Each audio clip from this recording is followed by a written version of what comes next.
Dígame, compañero.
¿no? ¿Cómo están, compañeros? Ahora sí volvemos en nuestra sesión virtual de la misma forma. Estábamos viendo lo que son estos derechos humanos. Les voy a compartir nuevamente, nos vamos a quedar en los derechos fundamentales para que ustedes vayan leyendo todo lo que nos interesa. Bueno, vamos yo creo que unos 20 minutos, media hora más, compañeros, y luego cerramos la sesión. Realmente va a ser complicado el día de hoy. Voy a tener que irnos en micro también a tomar, a ver si es que hay un micro. Va a ser complicado volver.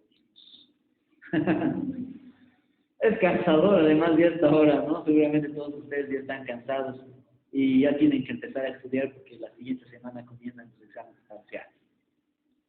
Bueno, la perspectiva en la cual entonces nos encontramos nosotros asumiendo lo que son los derechos humanos nos habla de esa dimensión, ¿no? Que la dimensión de la efectiva sanción con consagración jurídica debe complementarse con la de su ejercicio pleno. El ejercicio pleno que tiene que ser ejercido por cada uno de los estados, obviamente y desde siempre va a tener que ser a través de los estados. Por ello, junto a la consagración de estos tratados, de todos los pactos, su ratificación en todos los protocolos que sean parte dentro de esos tratados, los derechos humanos deben ser garantizados por todos estos estados a partir de la promoción de programas universales. Y eso también me he olvidado. Las instituciones o las entidades internacionales de derechos humanos hacen un control al cumplimiento que tiene que tener un Estado respecto al respeto de sus derechos humanos. Y más allá, realizan recomendaciones sobre la forma en la cual van a asumir ese rol de garantizar esos derechos humanos. Vean, entonces ahora nos ponemos en esta situación donde vemos la amplitud hasta donde llega una institución internacional, una entidad internacional a la cual nosotros pertenezcamos. Nos habla entonces el tema también de qué características nosotros tenemos que asumir que tienen estos derechos humanos. Seguramente están anotando, ¿no? Pero también pueden hacer seguimiento en el PDF que nosotros tenemos, que les hemos entregado para su estudio. A ver.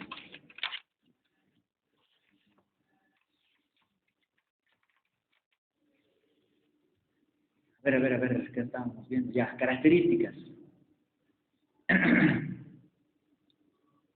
En primera instancia, estos se encuentran consagrados, obviamente están consagrados en muchas normativas nacionales, internacionales, sancionadas por las diferentes legislaturas, pero principalmente fueron confeccionados por organismos internacionales, obviamente. De esa manera lo hemos visto nacer a los derechos humanos. Respecto a la Declaración de las Naciones Unidas, con el desarrollo normativo posterior, dice los derechos humanos son inherentes, pueden no tenerlos, inalienables, intangibles, no los puedes tocar, obviamente, ¿no? Todo eso se refiere a intangibilidad, irreversibles. Oye, imagínense si tuviese esas características, ¿no? ¿En qué conflicto nos encontraríamos? Sus derechos humanos han sido revertidos. Indivisibles, interdependientes, universales y progresivos además. Estas características no pueden entenderse por separado, sino que adquieren su pleno sentido en su definición recíproca.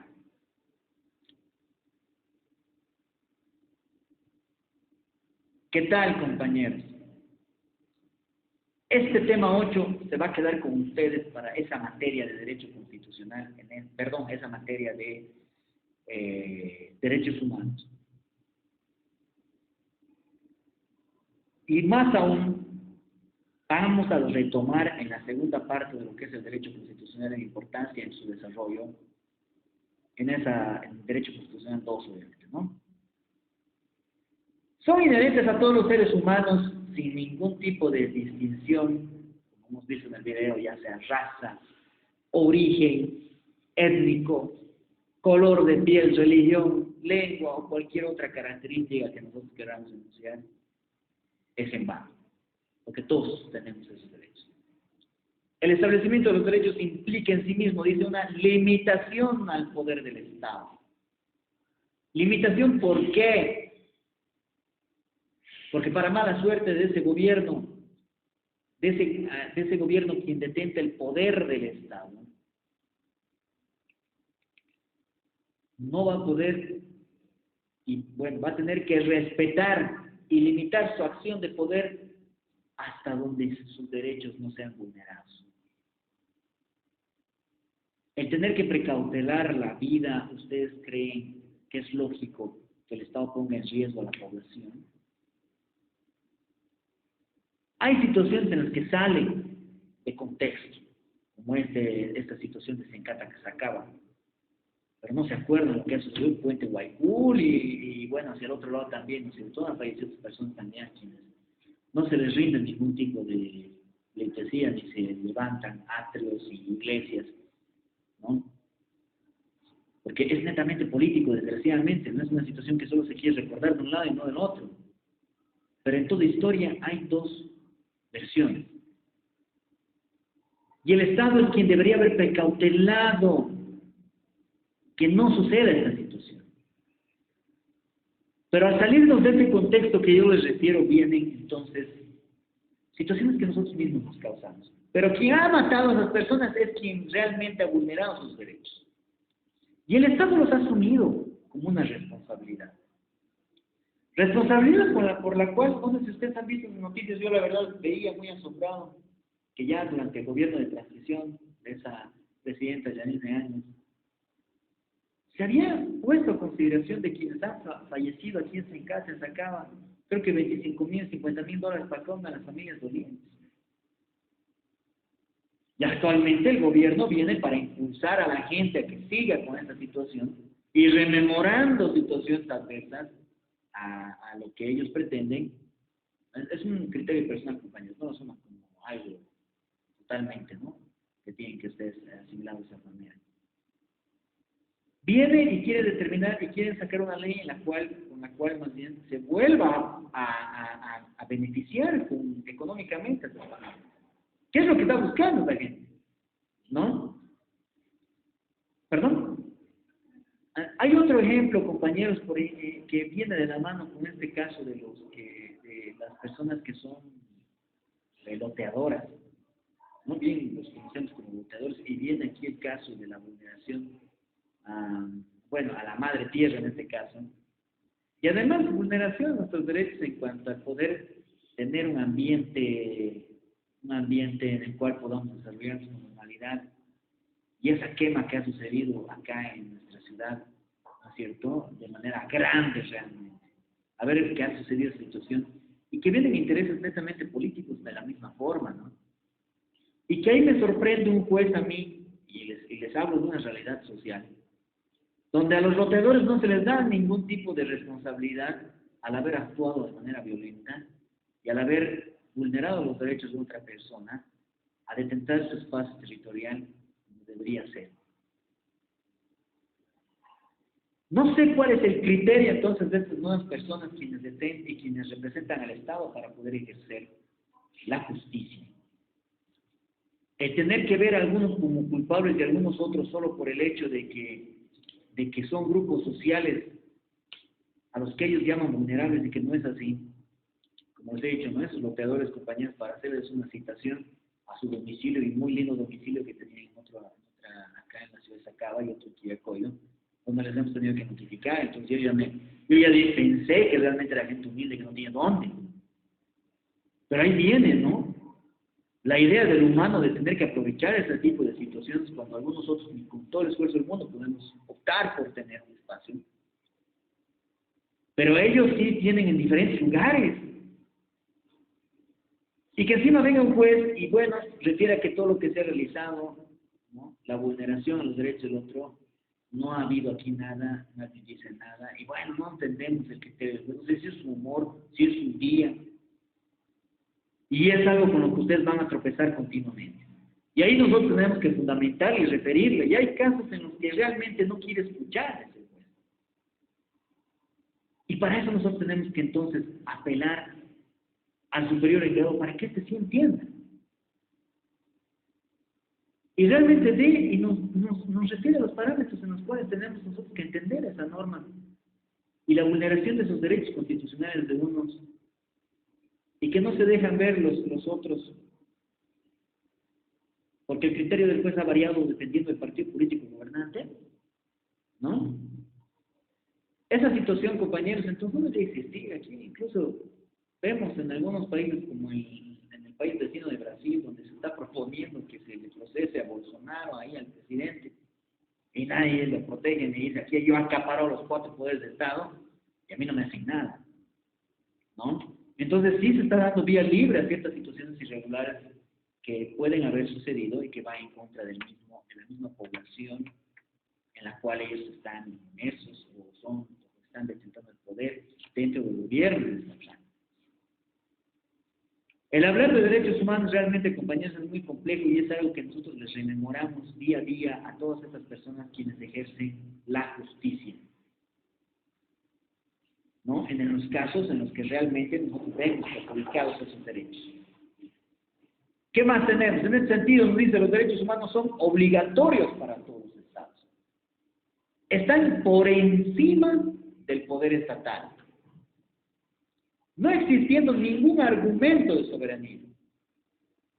¿No? Aquí cualquier situación de un organismo internacional que se refiere en contra de un Estado, ya están interviniendo ya el Estado, ya están viniendo a hablar de temas que no les compete, pero es ahí donde nos refiere. Los derechos humanos son obligatorios para los Estados y están por encima del poder estatal, no existiendo ningún argumento de soberanía o de no injerencia. Hay las recomendaciones de entes internacionales, injerencia. Dicen algo en contra de ese partido político que ha vulnerado derechos humanos, injerencia. Aquí no van a venir a vulnerar nuestra soberanía, aquí, nadie, porque yo lo digo. No lo digo yo, no estoy dando el ejemplo de un Estado, de un partido político que tiene el poder, compañeros, y no específicamente de uno que esté gobernando nuestro país, por si acaso no me estoy refiriendo, ¿no? Lo están entendiendo así, ¿qué les pasa, compañeros? No podemos hablar de esa manera. Ahí la importancia entonces de cada uno de ustedes, de la forma en la que debemos asumir, de que un Estado y que tenga que asimilar a los derechos humanos como algo por encima del mismo. Que no puede existir ningún tipo de argumento como la injerencia para poder limitar esa intervención de una entidad internacional o un organismo de derechos humanos ante la violación o incumplimiento de estos. Los derechos humanos son inalienables, compañeros. Nadie puede renunciar a ellos, ni les pueden obligar a renunciar a ellos.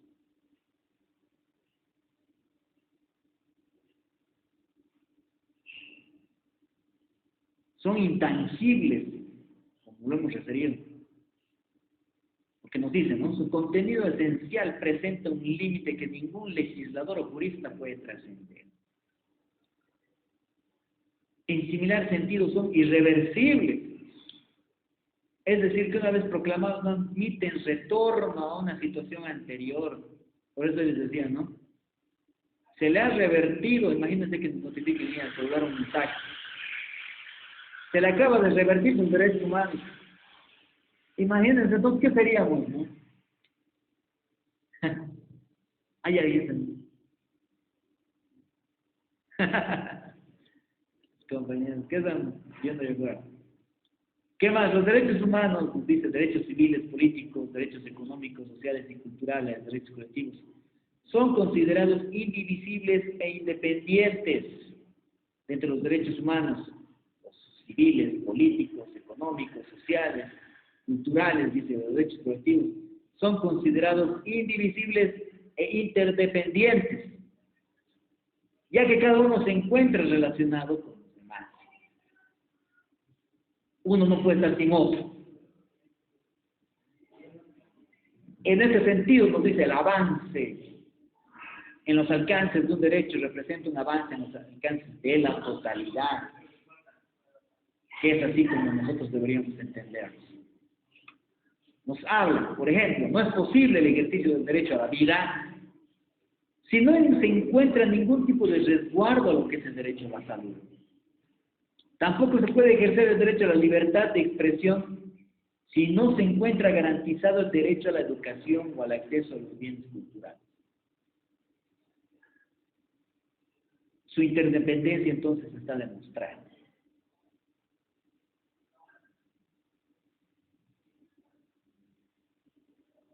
Tenemos acá, ¿no? Muy bien, nos refiere a la lucha de los derechos humanos, dice, respecto a la pluralidad de derechos. ¿Qué tipos de derechos humanos existen? ¿Qué opinan, compañeros? ¿Tienen alguna duda hasta aquí? ¿Qué dicen? ¿Ya están muy cansados de la jornada del día de hoy?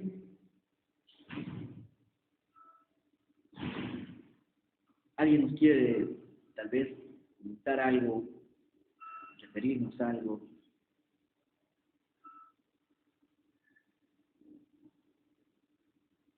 Acá en nuestra clase presencial, compañeros, algo que quieran referirnos.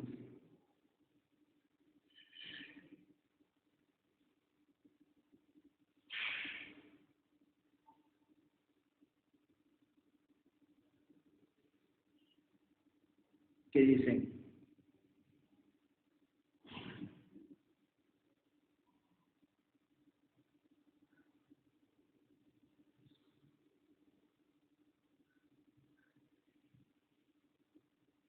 ¿Alguien? ¿Qué dicen, compañeros? Nadie dice nada sobre los derechos humanos, ya están cansados de poderlos ver, de poderlos escuchar, tal vez.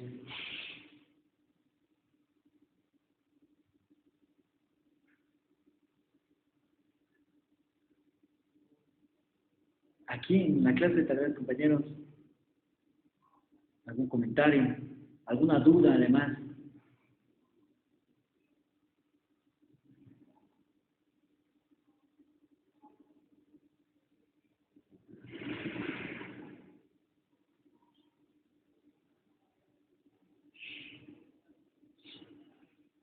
¿Alguna? ¿Qué nos dice entonces de los derechos humanos dentro de esa pluralidad que tienen? ¿Qué tipos de derechos humanos existen?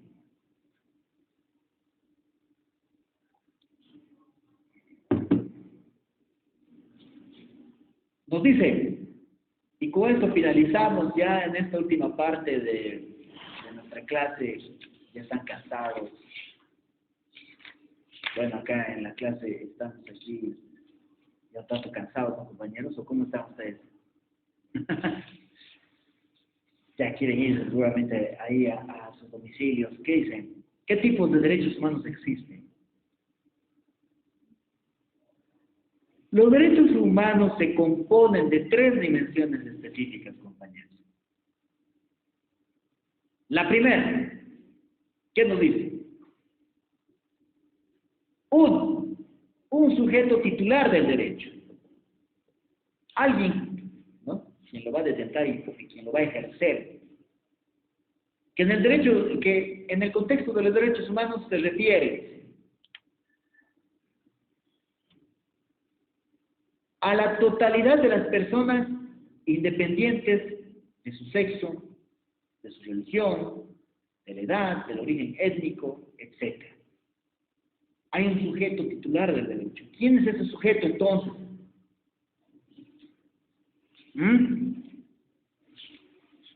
¿Quién es ese sujeto titular de esos derechos, compañeros? Sencilla la pregunta. Sí, todos los humanos, compañeros, en su totalidad.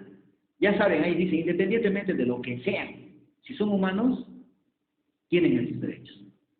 Sexo, no importa. Y hay algunos, ¿no?, que dicen tengo sexo binario, no sé cómo es eso de ¿qué es? Compañere, de esas situaciones, ¿cierto? También, ¿no? No, pero los hermafroditas son ya físicamente, ya tienen, ¿no? Pero hay algunos que se denominan que son binarios, que es situación, no sé si algunos de ustedes en el internet han visto, en las redes sociales hemos visto muchos videos de esa situación, de personas que dicen, no, nació binario, ¿qué situación? Que la verdad no entendí muy bien, compañeros, ni entraba al análisis específico. Pero a ver, ya, independiente de eso, hay un titular. 2. Un objeto del derecho. Existe un objeto del derecho. Este objeto del derecho que está expresado desde varios puntos de vista, ya sea en los textos jurídicos, que sean obviamente reconocidos a nivel internacional o nacional, como por ejemplo, dice, ¿no? La educación, la salud, la libertad, la seguridad, entre otros. Ese es el objeto del derecho. Precautelar la educación, la salud, las libertades que nosotros tenemos como humanos, etc. 3. Una garantía de exigibilidad del cumplimiento del derecho. Una garantía de exigibilidad del cumplimiento del derecho. ¿Cuándo? Cuando un tercero no lo respete. Una garantía de exigibilidad del cumplimiento del derecho. Cuando un tercero no lo respete. En el caso de los derechos humanos dice la garantía de la vigencia de los mismos es función, la garantía de la vigencia de todos los organismos internacionales y los propios que tenga cada uno de estos estados. Defensoría del pueblo, ya está. Una garantía de exigibilidad. Tiene que haber una forma de hacer que se cumplan y se respeten estos derechos, compañeros.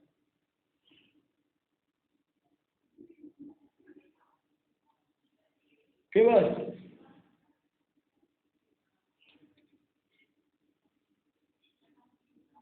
Sala de derechos civiles, políticos, todos aquellos que procuran realizar las libertades individuales, nos dice, entre ellos están, entre todas las libertades individuales, el derecho a la vida, el derecho a transitar, la igualdad ante la ley, el derecho a no ser torturado, no esclavizado, libertad de pensamiento, en esencia, la libertad de expresión, entre otros. Todos esos derechos, compañeros, que hemos ido viendo, los hemos ido analizando y tanto estamos hablando de los derechos humanos, están reconocidos por una Declaración Universal de Derechos Humanos. Y esa es a la que tal vez entremos ahora y obviamente en esa materia específica la voy a llevar. El Pacto de San José de Costa Rica. El Pacto Internacional de Derechos Civiles y Políticos.